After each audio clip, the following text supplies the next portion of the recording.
Good morning, welcome. Good afternoon, hoş geldiniz, bienvenue. We're being joined by people all around the globe, so I know the time zones are a bit different for everybody, hence my different welcomes. So my name is Naomi Gilker. I'm a trade commissioner with the Canadian Trade Commissioner Service. I'm based in Turkey at the Consulate General of Canada in Istanbul. So welcome to the inaugural Canada-Turkey Hydrogen Technologies Workshop. Today you'll be hearing from a number of very interesting speakers from academia, researchers, and also the private sector in Canada. We'll be hearing a bit about Canada's hydrogen strategy and the developments that Turkey has been making in hydrogen as well.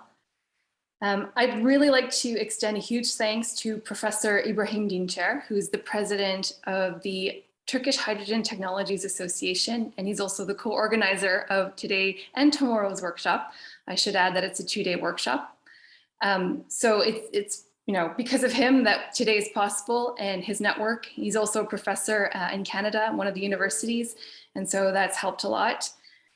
We've got a really interesting list of speakers for you today, and I'm not the expert, so I know you don't want to hear from me. So what we will be doing is I'll be handing it over very soon to those individuals that you actually want to hear from. But before I do that, my name and my email address is on the website for today's event. That's probably how you're listening to us today. So if you do have any inquiries or any interest in being introduced to some of the panelists or some of the companies that you'll be hearing from today, please don't hesitate to reach out to me. My email address is there. So first speaker will be Professor Ibrahim Dincer, who, like I said, is the president of the Turkish Hydrogen Technologies Association. And he will be giving you a bit of an overview, his perspective on where there's potential synergies between Canada and Turkey in the hydrogen space. After him, we'll be hearing about Canada's hydrogen strategy by Mr. Hoskin, who works at Natural Resources Canada. And finally, our last speaker of this first session will be Dr. Hasekioğlu, and he will be telling you a little bit more about the adoption of hydrogen technology in Turkey. Following these three speakers, there will be a Q&A session. So please, I invite you to ask your questions during that time frame. But I mean, I'm not the one you want to hear from. So without further ado, I will hand it over to Professor Ibrahim Dincer. Thank you, Naomi, and good afternoon, good morning. So I'm really glad to be here today to share my thoughts. And what I like to do, I like to go through a quick presentation, which is going to be about 10 minutes, and while also introducing a few key points and then highlighting the importance of collaboration.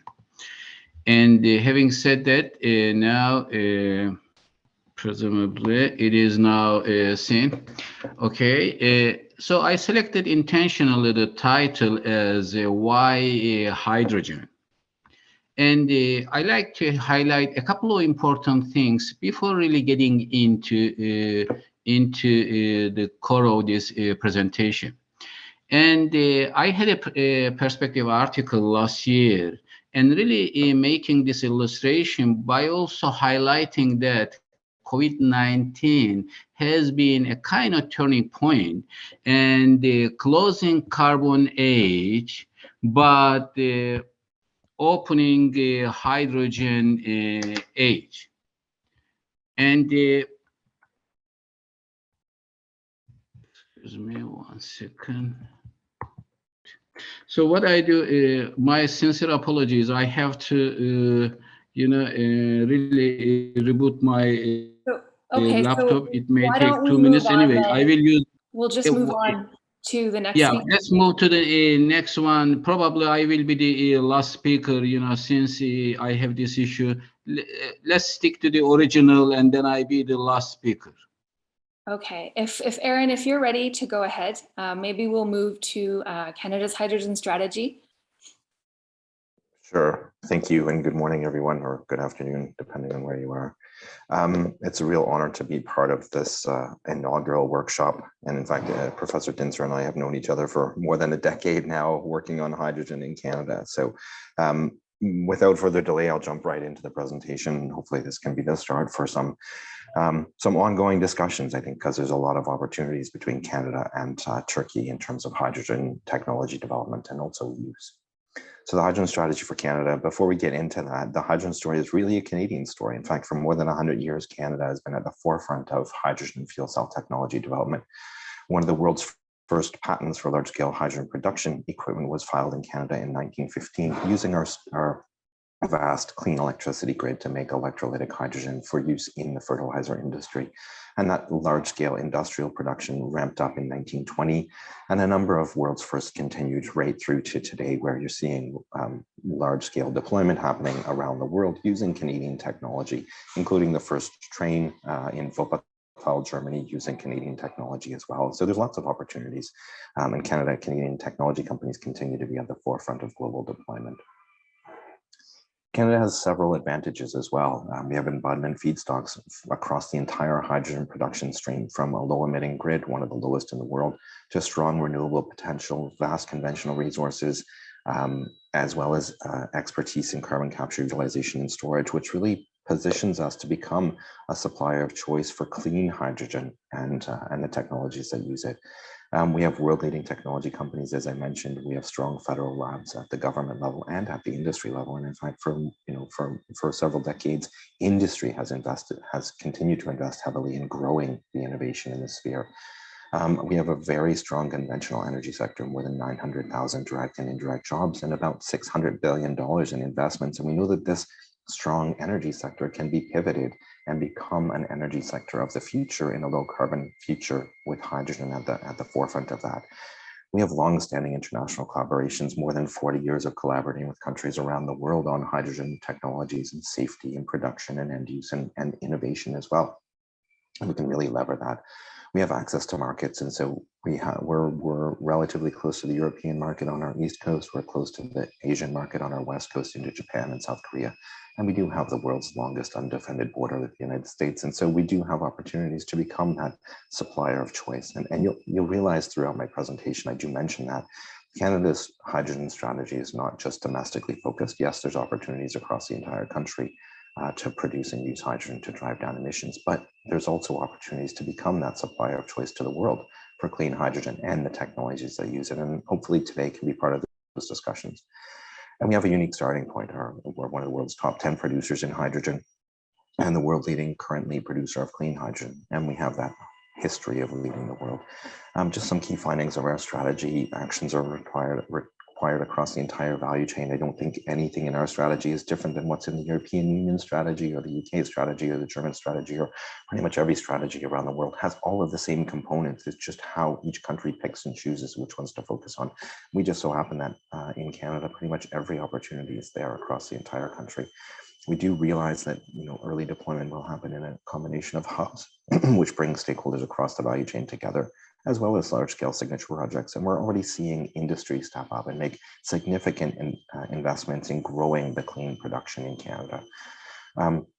Several environmental benefits that are outlined in the strategy. By 2050, hydrogen can make up to 30% of Canada's energy mix, with the rest made up by other low-carbon fuels, including sustainable aviation fuel and renewable natural gas and electrification. And then that 30% would come with about 190 megatons of GHG emissions reductions. And we all know those reductions happen in heavy industries where you can't electrify, like freight and mining and steel and heavy industry and oil and gas. Several economic benefits as well: 350,000 jobs in the hydrogen sector, $50 billion in domestic revenue, and greater than $50 billion in exports. Opportunities exist across the entire country. They differ in time and type, but there are opportunities for clean production, various different pathways, and multiple different end uses. And you'll notice also that I keep mentioning clean hydrogen instead of yellow, pink, brown, blue, yellow, green, all of the multiple different colors that are out there when we talk about hydrogen. And the reason is because the strategy for Canada doesn't focus on color. It does focus on carbon intensity, and that carbon intensity needs to be driven down over time. And we know that there's some projects that are on the ground working in Canada that can produce very low, near zero carbon intensity hydrogen by converting natural gas with carbon abatement. And so we don't exclude any pathway in Canada, provided it can be used to produce low cost, low carbon hydrogen, and that carbon intensity is driven down over time. And we're working internationally on that as well. So the strategy builds off all these findings to identify 32 recommendations across 8 key pillars. I'm talking strategic partnerships, that's government and industry, that's governments working together, the need to de-risk investments, the need to have and ensure that there's sufficient safety codes and standards, both domestically and internationally, to ensure that there's this seamless global market for hydrogen fuel cell technologies. The need to continually have innovation to drive down costs, improve efficiency and performance, and open up new markets, new end uses, for instance. The need for ongoing enabling policies and regulations, awareness and capacity building. And when we talk about awareness in the strategy, it's really twofold. It's awareness of the general public and population to build confidence related to hydrogen, whether that's a fuel cell bus driving in the street, people are comfortable to get on it, or up to and including end use industries who are aware of the safety aspects of hydrogen, but also the triple bottom line, the environmental and economic benefits that hydrogen can bring to the sustainability in their operations. The need to foster and grow international markets and international partnerships, and that's why meetings such as today and tomorrow are essential to growing our opportunity, because we're not just focused domestically, we are really focused internationally as well. And then you'll recall in the last slide, Canada is a vast country with multiple different opportunities across its entire regions, but those regions or those opportunities differ in time and type, and they're really regional variances. And so we're complementing the strategy with several regional blueprints, one for BC and Alberta and Quebec, and all of our subnational governments are all working towards their own regional blueprints for hydrogen. Budget 2021 included several supports for hydrogen. I won't go into too much detail here. A $1.5 billion clean fuels fund, which includes investments in growing clean hydrogen production, an $8 billion net zero accelerator fund, which is really meant to drive down emissions from industrial heavy emitters, and support for advancing technologies in carbon capture, utilization, and storage. And several policies exist as well that really support the hydrogen opportunity. New climate commitments between 40 and 45% reductions in GHG emissions by 2030, and net zero legislation by 2050 with reporting every 5 years. A clean fuel standard, which is regulating the carbon intensity of Canada's liquid fuel mix, and carbon pricing of upwards of 170 tons by 2030. And we know that that is essential to growing the market as well. We're now implementing the strategy. We put in place a high-level government industry steering committee with subnational governments as well. And then we're supporting the 16 different end-use working groups that are focusing specifically on the ground, real-world challenges and opportunities that are being faced, and additional analysis to continue to identify what needs to happen to grow the opportunity in Canada. And one of those key pieces is focused on export and foreign direct investment, and how we can become that influencer into the global sphere as well. Just a quick snapshot on what the vision for Canada, for hydrogen in Canada, is in 2050. A lot of these numbers I've already spoken about. It's that emissions reductions. It's the need to have low cost, low carbon hydrogen of about $1.50 per kilogram by 2030, and that carbon intensity driven down over time. There's also significant opportunities for collaboration. Days like today are really essential to going forward. And so in 2019, Canada joined a number of countries around the world in putting forward a hydrogen initiative under the Clean Energy Ministerial. And it's really the cornerstone of international activities related to the advancement of commercial scale hydrogen production, distribution, and use across the economy. And there's several key activities that are undertaken under the Hydrogen Initiative, a ports initiative, a global ports hydrogen coalition, which is focused on two things: how hydrogen can be used to drive down emissions in port settings, but also how ports can become that gateway to the world for clean hydrogen and everything in between. And so that working group was launched in June this past year, and it still continues to attract interest from ports around the world. Clean hydrogen production, distribution, certification, carbon intensity standardization. In fact, on October 4th, a methodology for carbon intensity was released by the IPHE and the Clean Energy Ministerial that really provides a framework for countries around the world to develop the common methodology to determine that carbon intensity, which is really the first step towards global trade in clean hydrogen. And then a biannual hydrogen report, which was also released in October 4th, that the IEA leads, but it's also a key deliverable of the SEM initiative. And it's really focused on those global trends. And the first hydrogen report was released in 2019, the second one in 2021. And it's amazing just to see how much has happened in the world on hydrogen in those past 2 years. even through all of the hardships and colossal change that the hydrogen initiative or that the COVID has brought around the world.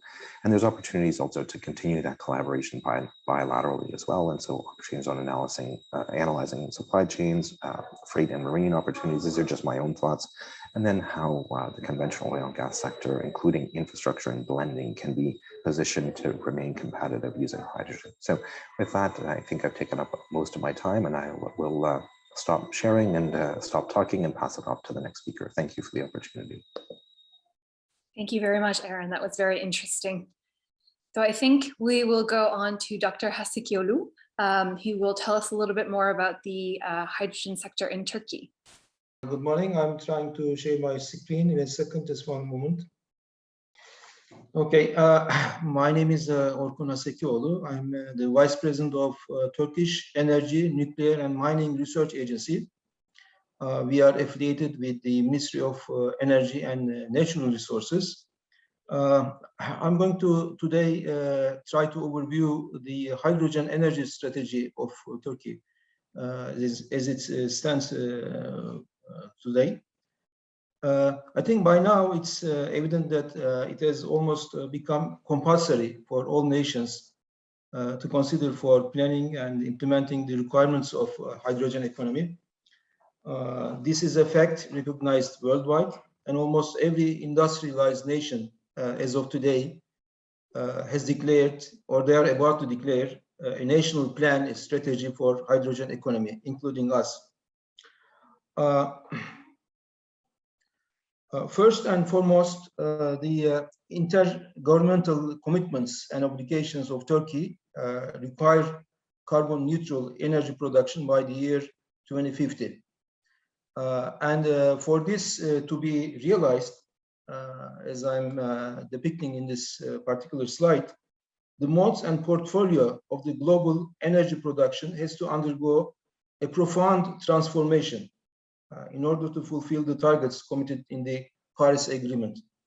And the participation of Turkey in the Paris Agreement has recently been ratified by the Turkish Parliament.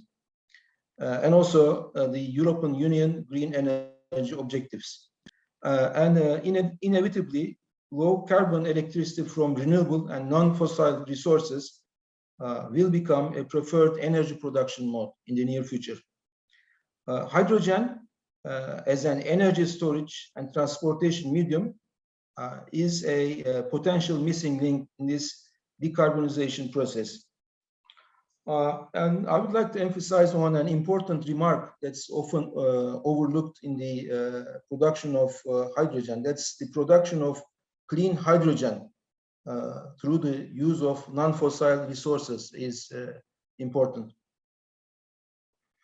The current global hydrogen production, unfortunately, does not actually serve carbon neutral economy objectives. Looking at the evidence, as a matter of fact, this serves for this purpose. The annual 70 million metric tons of hydrogen production consumes around 205 billion meter cubes of natural gas and 177 million tons of coal. That's 76% of hydrogen production burns natural gas and the remaining coal. Almost none, a minuscule amount, actually through green resources.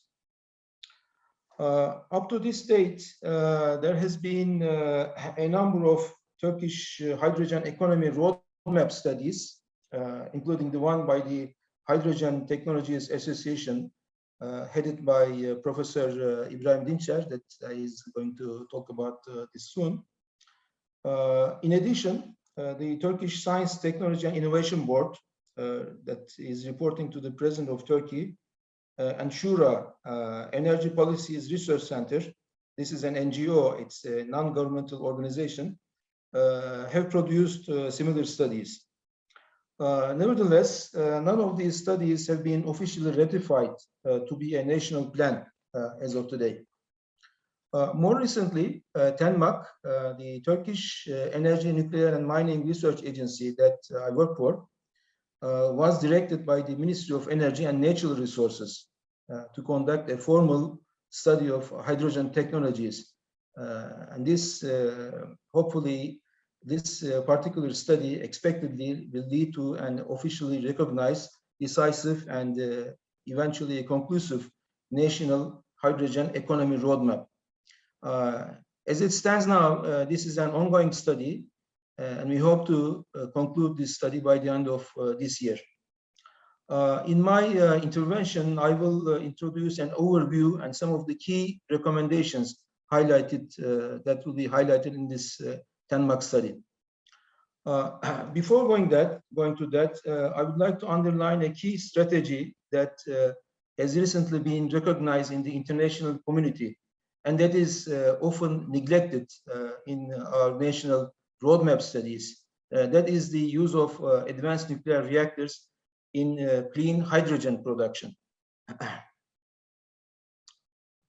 Okay, we'll go to this slide. This is the use of high temperature advanced nuclear reactors as a heat source for green hydrogen production. This slide highlights the evolution of the nuclear reactor technologies. Most of the nuclear power plants that are operational today belong to the generation 3 and 3+ light water reactor technologies. The generation 4 reactors are referred to as revolutionary designs, and the objective of these designs are to produce safe, sustainable, economical, and proliferation resistant energy.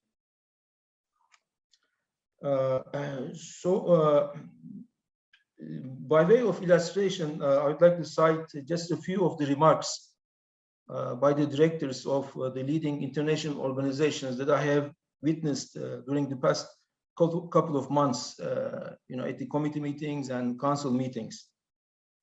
Last week, for instance, in the biennial steering committee meeting of the Nuclear Energy Agency of OECD, one of the main discussion points was the long-term operation of nuclear power plants and decarbonization strategies.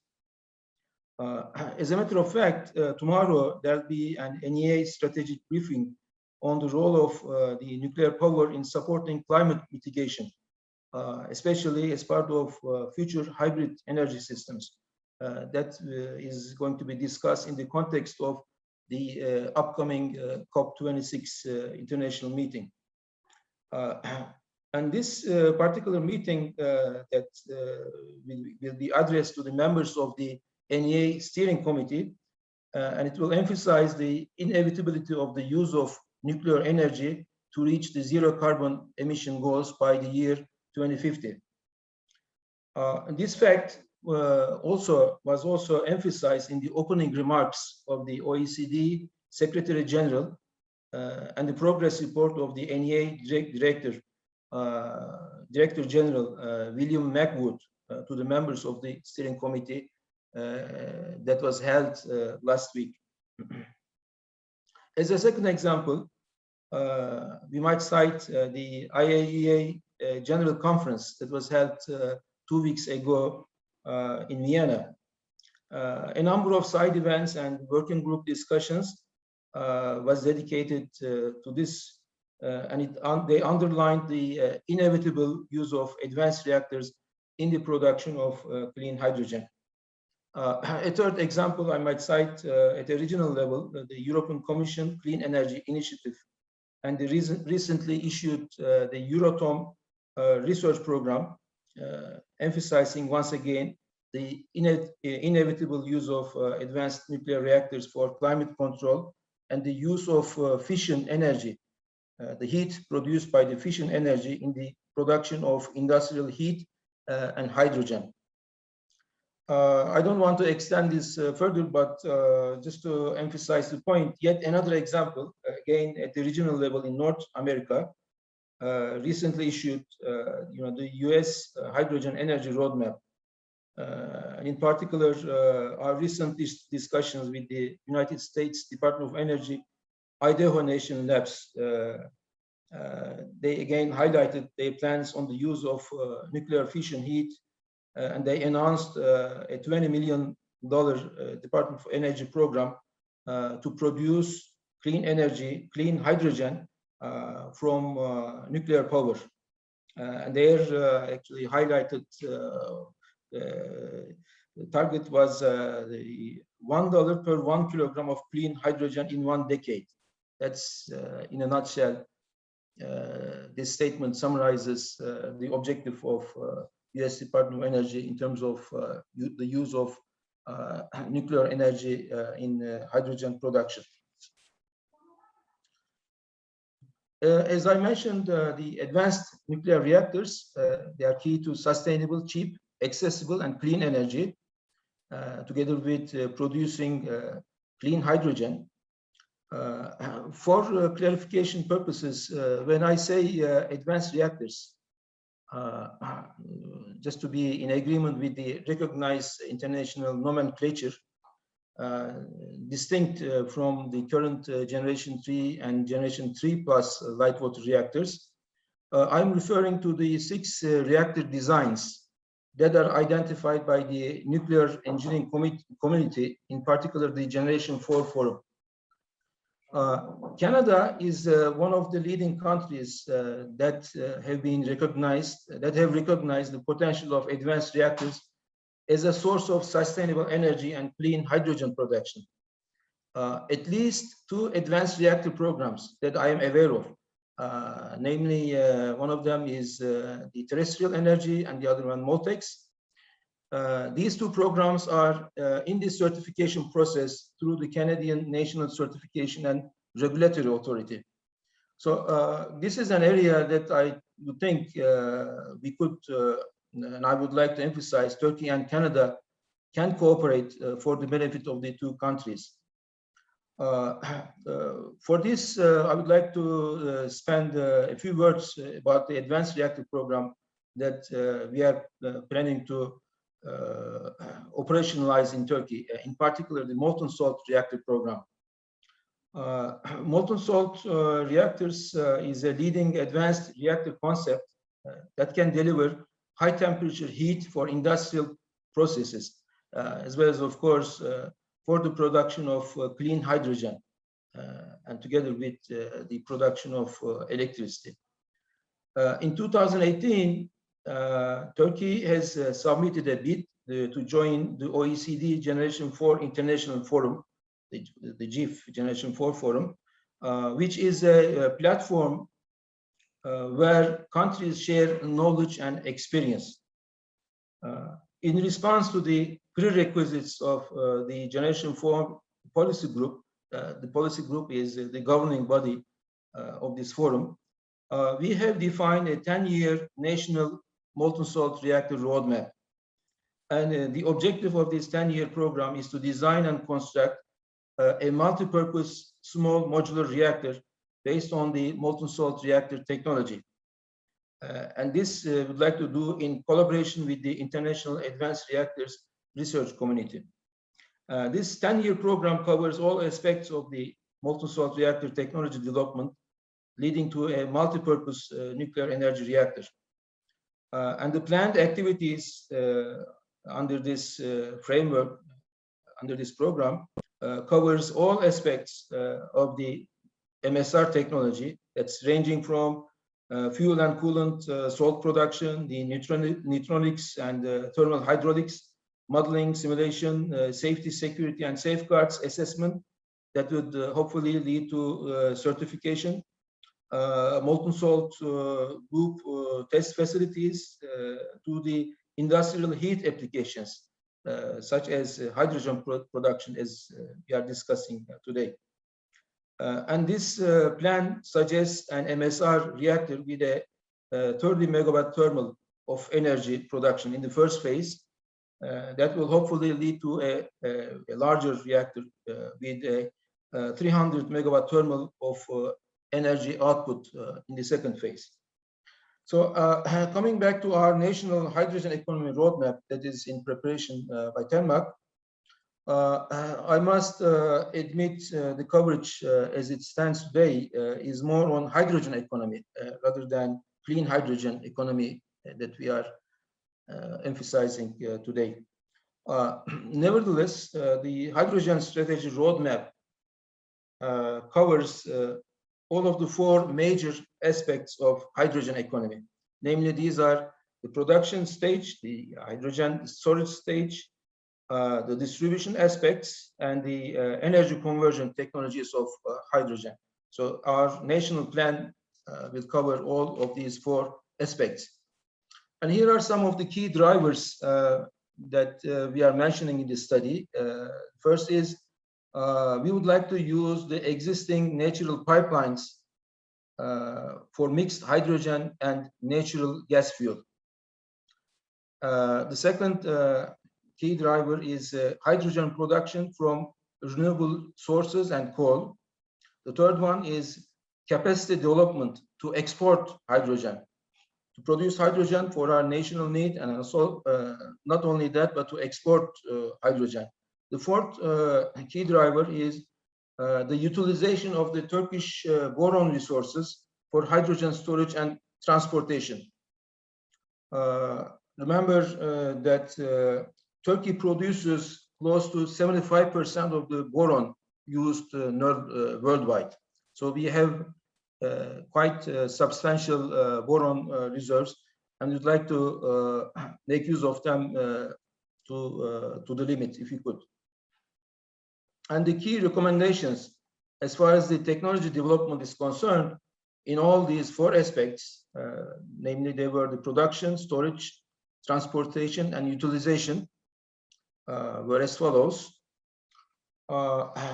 These will be the most likely areas, I think, the areas that I'm going to mention that we would like to collaborate on technology development besides the advanced reactor applications. The first aspect was the hydrogen production, and in this area, in the first section under this heading would be production from fossil-based sources. So this would cover hydrogen production from the gasification of coal and natural gas, catalysts for purification and conditioning, membranes and adsorbents for gas separation. Again, included in this heading would be carbon capture, steam forming, methane-based storage, as well as small-scale production plants on-site of development, on-site of demand of hydrogen. And these plants typically would use steam methane forming, SMR technology, pyrolysis of fossil fuels for hydrogen and carbon production, low cost, high efficiency thermal and plasma methane pyrolysis. And under this hydrogen production category, we have other class, the second class of technologies that we would be interested in, and they cover the hydrogen production from renewable resources. And they would include biomass reforming and gasification, advanced photothermochemical techniques for hydrogen production from water, photolysis and photoelectrocatalysis, and microbiological technologies, biohydrogen production from engineered cells, innovative bioreactor and process design. And again, under this heading, we would be interested in joint development of electrolyzer technologies, electrocatalysts, membranes, PEM electrolyzers with over 2.5 amps per centimeter square current density, with a lifetime of over 40,000 hours of use at two energy levels, at 100 kilowatts and 1 megawatt power levels. Low cost, and the targeted cost would be less than 500 euros per kilowatt of electrical energy. And again, to be included under this category would be test and measurement systems for the 100 kilowatt electric and 1 megawatt electric systems that we are planning to develop. As I mentioned, the second aspect of hydrogen technologies would be the use of hydrogen in storage, in energy storage, hydrogen storage.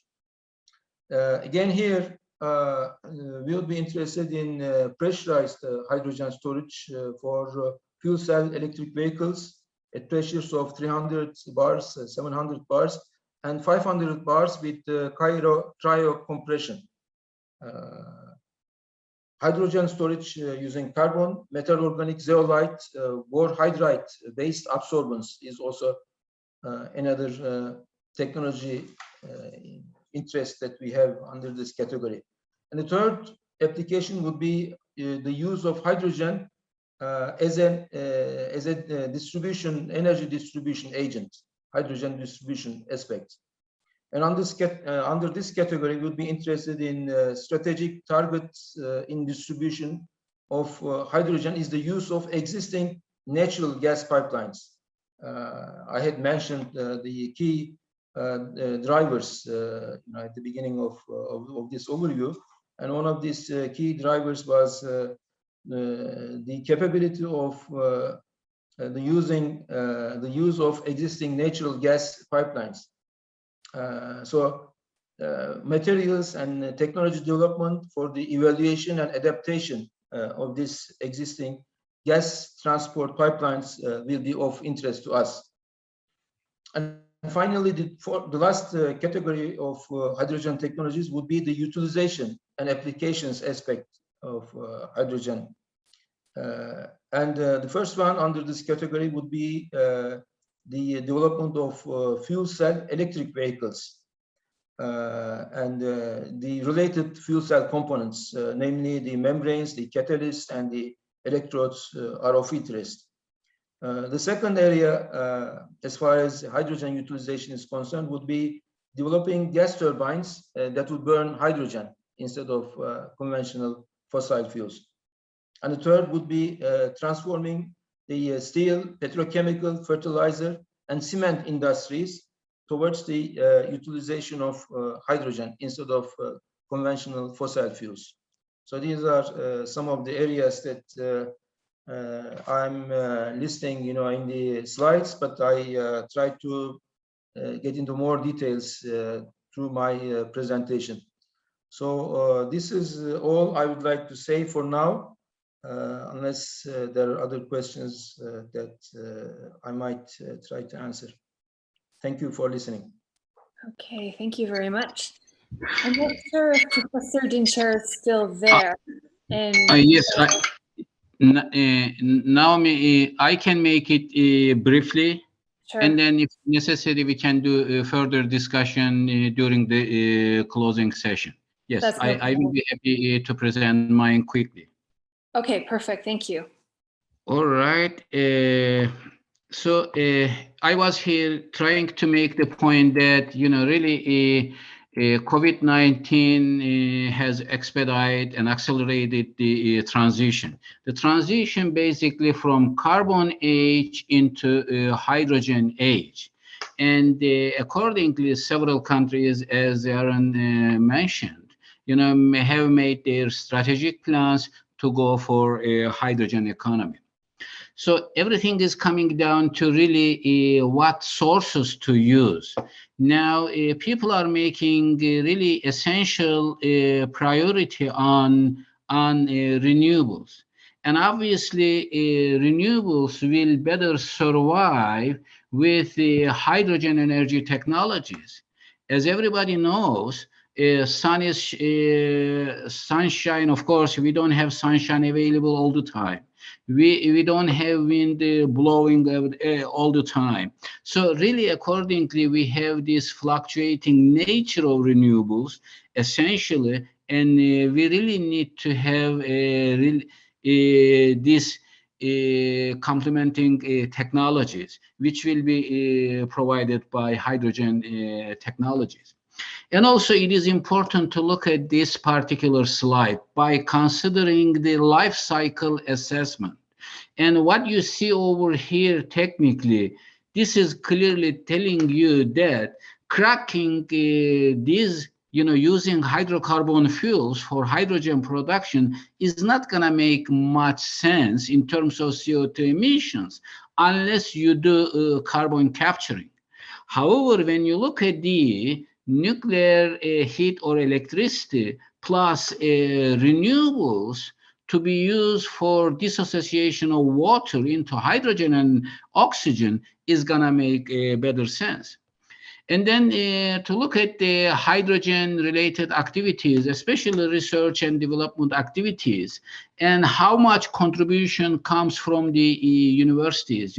We have made that kind of really study. This is a kind of bibliographic study to look at, how many scholarly publications, how many theses, etc., and how many people have been trained. And proudly saying that my home university is leading in this particular domain. As a part of one of the leading researchers in CERN, and really covering various technologies from hydrogen and fuel cell technologies all the way alternative fuels and production technologies. It is also important to get into innovative dimensions, to look at really what is critical in hydrogen energy technologies. I delivered a keynote talk in 2017, and then what happened, it was really innovation in hydrogen production, and decided to make a paper out of it. And I came up with the 18S, really very critical in hydrogen production technologies. And then at that time, a PhD student of mine, Canan, did the study. I asked her to do the study, really to look at all these and see where we stand in terms of technologies. And this is just a quick comparison in terms of those technologies. But really, there are critical elements as mentioned here, and look at it from staff to scale up, safety, scheme, sector, solutions, etc. If anybody is interested in to read and really grasp more information, I refer to the paper. And then to look at here what we have been doing additionally, really trying to develop a hydrogen hub in Oshawa. And this was one project with an industrial partner to develop this hydrogen hub in Oshawa. And then really depending on various sources, as you see here, nuclear and renewables, and using the technologies we have developed at the Ontario Tech, and then really providing to various sectors. And doing this comprehensive study at the same time, really comparing with what additionally available, and then really you see here, renewable hydrogen is becoming really #1 priority. And then studying different scenarios. What if we develop this, and then what primary sectors we have to target? And then really primarily targeting transportation sector, even including public transportation. And then done various life cycle assessment studies to look at the cost and emissions. And really fuel cell electric bus is becoming really the most environmentally benign option. But still, when you look at the cost is higher than the battery electric bus. But the cost is gonna go down, by the way. As the association in Turkey, also presiding that particular association and really helping out. And we have been really organizing various international activities, conferences, as listed here. And by the way, the association serves as a non-governmental and non-profit organization. And by the way, we are organizing the next World Hydrogen Energy Conference in Istanbul next June. And then additionally, we have a kind of warm-up conference by the association in this coming January. And then some reports prepared, and with the colleagues in various sectors, academia to industry, and then we have made these reports. And this is about really hydrogen energy technologies roadmap for Turkey. And this is about hydrogen farm concept and its application to Turkey. And then finally here, really to produce green hydrogen and blend with natural gas. So this was a kind of a joint project with multiple partners and successfully completed. And I was leading the academic team. And this is showing that where we completed the really the prototype unit and really achieved the clean hydrogen production or green hydrogen production, and did various blending studies by considering 5 to 20%, even going up to 50%, trying to see how the system is going to really react to this. So really the results were quite encouraging. In terms of emissions, we have reduced the emissions really successfully and improved the combustion performance. Additionally, another important concept, hydrogen farm concept. This is very critical, especially where we have renewables to use through the systems, and then producing hydrogen as a primary commodity. And having this concept studied for Turkey, I have a team, collaborating team, to look at the 81 cities in Turkey to cover the comprehensive range of renewables, from solar to wind, even water currents, onshore, offshore winds, and all those things, trying to show what actually hydrogen production capacities exist, by the way. So these were top 10 cities in terms of hydrogen production potentials. This is very important slide. And then I like to show it this way. Look at the hydrogen price, by the way. And this is right now what you see, what you pay in Canada. It is $1.5 per liter. So per kilogram, it is going to be about $2. And then green hydrogen, we have achieved that at a cost of $16 per kilogram. This was sort of a kind of pilot study. And then additionally, to look at the gasoline side, gasoline is going to be, of course, expected to go up to $16. This is what I project by the year 2030. And this green hydrogen cost is going to come down to $2 by that year. So this is sort of how we can see this particular picture. What about the sector hydrogen? People mostly question the cost for hydrogen energy systems, very high cost. The cost is going to go down, by the way, as you see here, and it's going to come down to really acceptable level. So this doesn't mean zero. It is acceptable level. When you look at the energy systems at the market per kilowatt hour, and you see specific accepted range. So it is going to be coming down. And when you look at the market share is going to increase drastically. So I like to close by saying that hydrogen age has already started. And we should keep in mind that hydrogen is not the end. It is just the beginning.